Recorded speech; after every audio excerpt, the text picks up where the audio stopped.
نه سوئد شاید یک نه سوئد که مثال همجا بون برای مثال که اشتو که گفتنه که چکاری میشتی به سوئد آخری حال در ترکی شام میشه در ترکی میشنیم شام خدا دونی نمیتونیم در بکنیم اینه ها نمیره بنام میکنی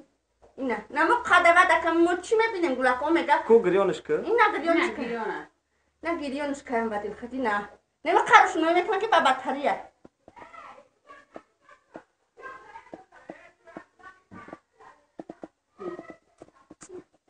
نمی قرش نوی میکنه مثل دیگه چی همشه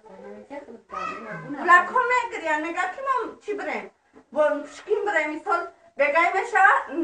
هفته پرپر میشه نمیشه که گوشت نمیدازیم که میکنه روز شیده نشده ولی روز نشده نمیشه گلاکو دور میخیزه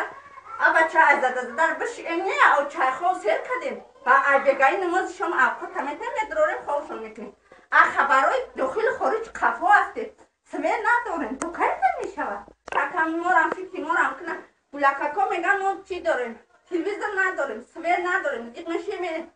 خونه خشتمان یا خیلیش 3-4 کلن دارم مثل جیدوش میکنه ای چون میرم مبلغ کی چی کنه که دستگیری کنن مورا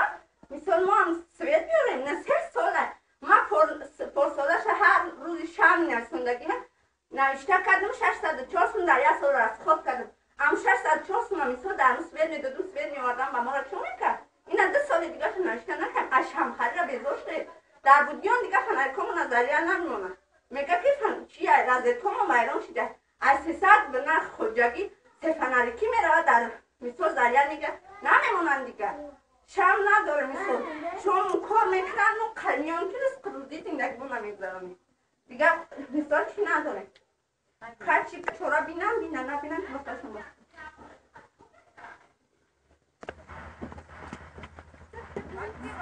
ازا نکه بگوشن فاولتر فاولتری گفت نه دیسین همه مردمی که نمیگه اومدن سوید ندارن گفتی که ما حکومت رفتیم یگان چوره ندیدن 2-3 بار رفتیم مبلغی چی گفتن هیچ که ایجا سوم نداره که مقصد چی بخره جب قتلوی به دست اومده شما چقدری مبلغ جمع کردین که برای ترانسفورماتور خریدن اما مبلغو کده شد چند قدری جمع کردین 2 ساعتی جمع کردیم رفتن حکومت 20,000 تومانی جمع کردیم حکومت رفتن گفتن که 20,000 تومانی شما نمیشه و سر هر اویله 1,000 تومانی گوید سر هر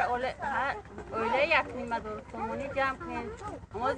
آدمایی است که ایطور خونش او میچنه زندگی کرده سایگی جو میره 1,500 تومان سوید میکشد ما در یکان چوره بینه خواهی نشید ما چی با پریزیدنت هم مراجعت کنیم چطور کنیم خواهی چی نام داره این محلتون؟ دههای مرغو همدون دههای مرغو کدام جماعت نگاه میکنن؟ جماعت قهرمان قهرمان؟ نه قهرمان